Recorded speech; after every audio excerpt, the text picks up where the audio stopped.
I don't think he took that seriously because I think that Drake, the reason why I don't think Drake took that seriously is because I think Drake has a low cultural IQ. Every artist have a story, whether you're the smallest artist or the biggest artist. What will define you is your preparation. The great Nipsey Hussle once said, luck is just being prepared at all times, so when the door opens, you're ready. This is my journey. You think I'm playing? Hey, what's up YouTube? It's Dagger aka Red Robe. How y'all doing out there, man? I know it's been a while since I dropped a nice video for you guys, so I know I owe y'all one, but trust me, a lot been happening on a personal level. I had some real issues, man, going on personally. You know, I lost my father, you know, he passed away recently, and it really threw me off, man. You know, things like that could really throw you off. Like, it could, no matter who you are, when something like that happens, you know, it could throw you off. But I'm back and I'm ready to go again. And today we're talking about Drake and Kendrick Lamar, one of the greatest battles of our times. Let's get into it. That battle was great. That battle was great. It was something that we asked for. We've been asking for that battle for a while. You know, we've been seeing all types of, you know, different battles. Even within that battle, we saw a lot of different people going back and forth. But that was the battle that we wanted to see. That was the battle that we wanted to hear. And we did get it. They gave us our money's worth. It was like, you know, a fight that was high profile, and everybody was out in Vegas to watch, and we was right there ringside to see all the punches being thrown, and we saw every round. And that battle was really different because back in the day when a battle went down, like, we would get one song from an artist. Like, even with Nas and Jay-Z, like, we would get, like, Jay-Z would drop his diss track, then Nas will come back like maybe 5-6 months later, and you know, just it took longer. But this time we're in a different time where, you know, these guys are releasing music fast. Like, it was happening so fast that we couldn't even, like, you know, sit around and listen to one song and just get into one song. We had to go on to the next song instantly. It was one of those greatest battles, man. Like, the music was great. Like, I enjoyed the music. Out of this whole battle, the one thing I enjoyed was the music. That was some great music. And like, we wasn't getting nothing from Kendrick Lamar for a while, and then we got so much songs from him instantly, which was great. So, you know, I know there's an album coming, so I'm looking forward to that. But today I wanted to talk about a few things within the battle, and a few things why I feel like people say Drake lost the battle. To me, I think I definitely think he lost the battle. I feel like he did lose the battle. And today I wanted to talk about a few things that a few people said. Here's a few reasons why Drake lost the battle. That's basically what they were saying. So one of the first person that I was listening to recently, he was talking about one of the reasons why Drake lost the battle. Van Layton was talking about how Drake lost the battle because of this. Now, I'm going to let you listen to what Van Layton had to say, and then I'm going to come back and give you my view. Check this out. In this battle right here, you have Drake, who obviously thought Kendrick was an easy mark. Obviously, for some reason, I do.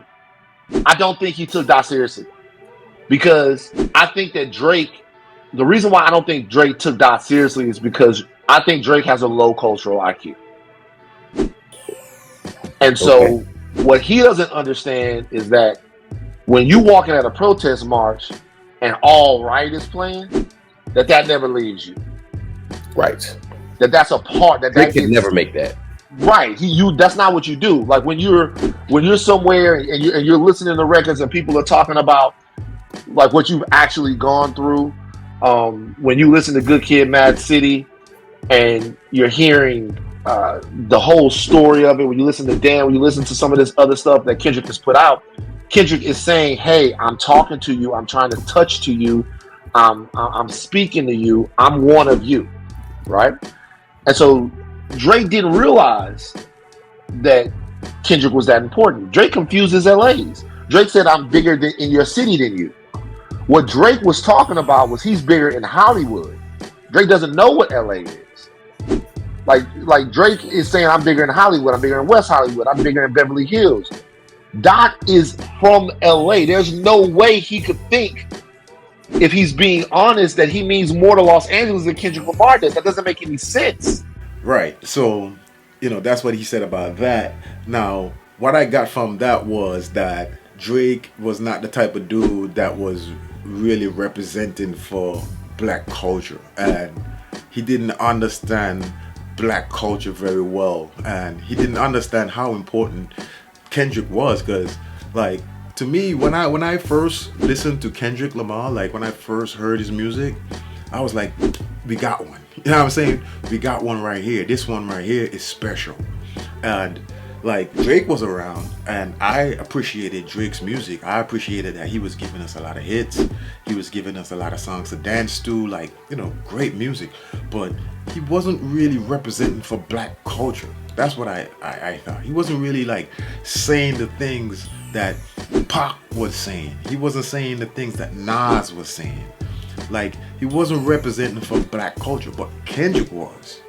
So when you're going up against that, you're basically going up against black culture in a sense. I mean, we know that Drake is, he's half black, half white, but he grew up mainly white Jewish in Canada with his Jewish mother. So we know that in that house wouldn't have been like a lot of black cultural education going on. Like, he would have been doing more of white Jewish things. So in a sense, like, he wouldn't really be representing for black culture or black people. He was more like just making great music, enjoying the time, and just kicking back up the top. So that's what I got from that.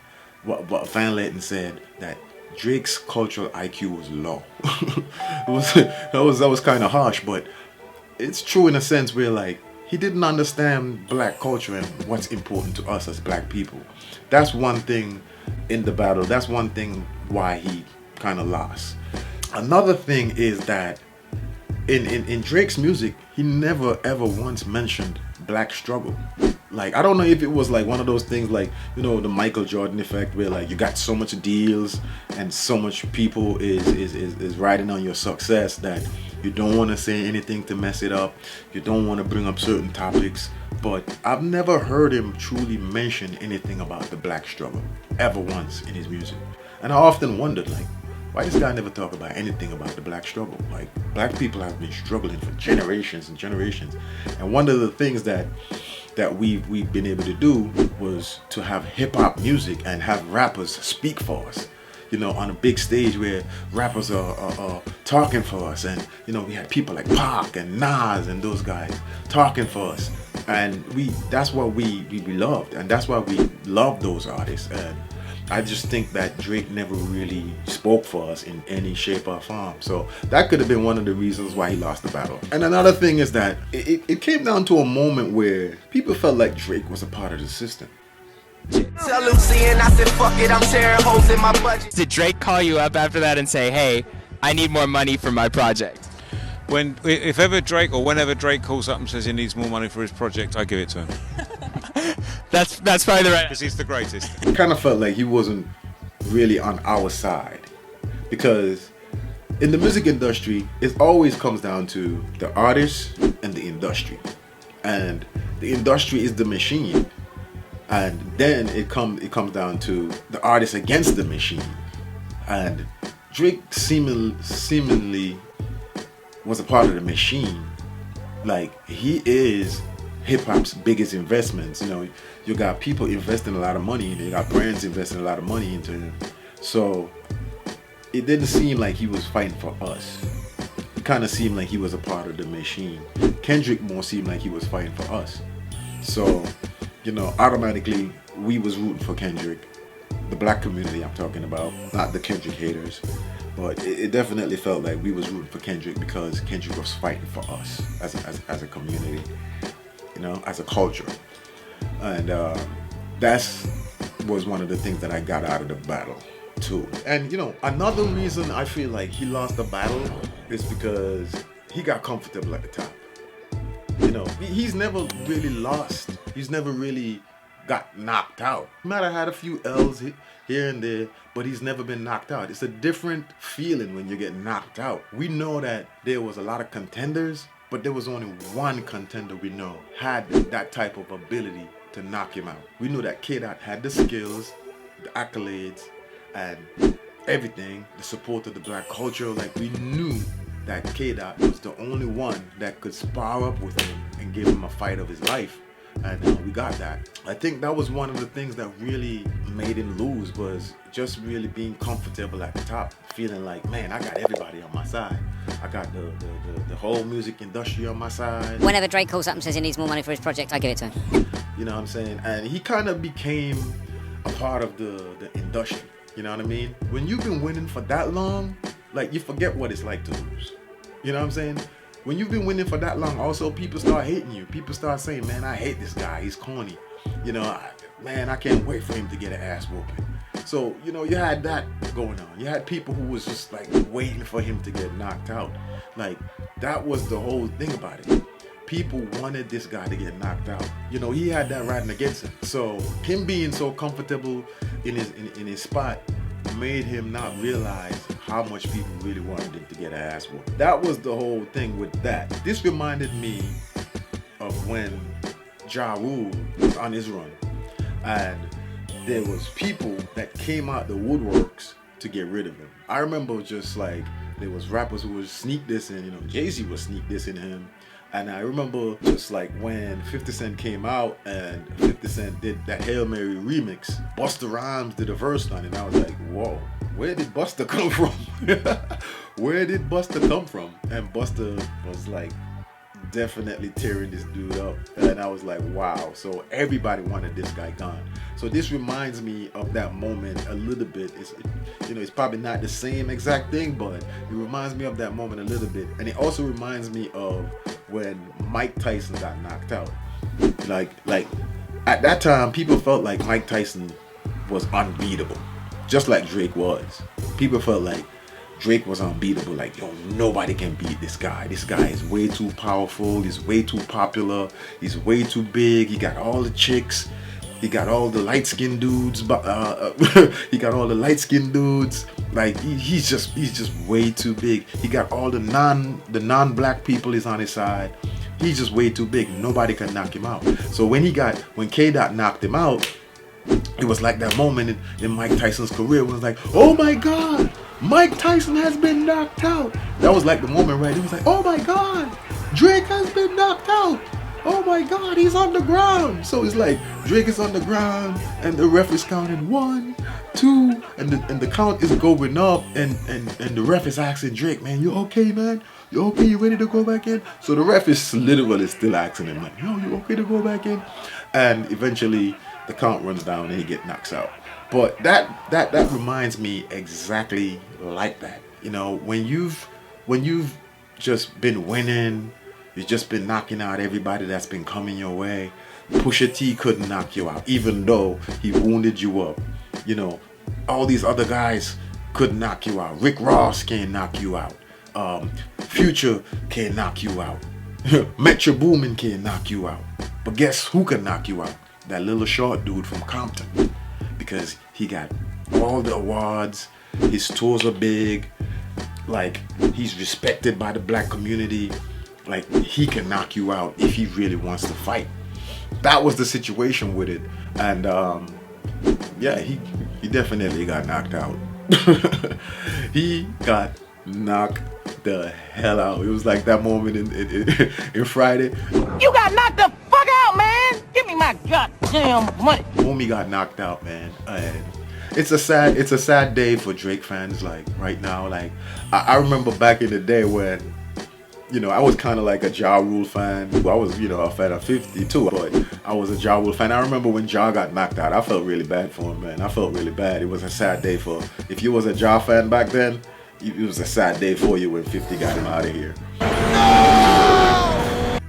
So that was the situation with that. I think this situation definitely can be compared to that moment. But this was a great moment in hip hop. You know what I'm saying? Like, it was a great moment in hip hop. Hip hop was not being talked about We didn't have any songs that was topping the Billboard 100 in a year, and now this year we're like sitting on the top. We got the top 5 songs. We got Drake up there. We got Kendrick up there, and this was a great moment in hip hop history, I think. But you know, I'm a guy that likes to think like outside the box, and sometimes I think that I wonder what was the meaning of this. You know what I'm saying? What was the meaning of this battle? Why was it done now at this very moment when we have a lot more important things going on in the world that we should be worrying about, like all these wars that are happening, and you know, a lot of people dying out there and stuff. Like, we have all these things happening, but this battle was just so important to us. But it was a good battle. But I think that we definitely have to think about, you know, the future and what's going on, more important things that's going on in the world. But a great battle to watch, and I'm happy that I was here to see it, and it was crazy. But that's all I got for now on the battle. I hope that you enjoyed the battle, and let me know what you think about it, man. Let me know what you think about this video, and I hope you have a great weekend, man. It's Dagger, aka Red Robe, and I'm out.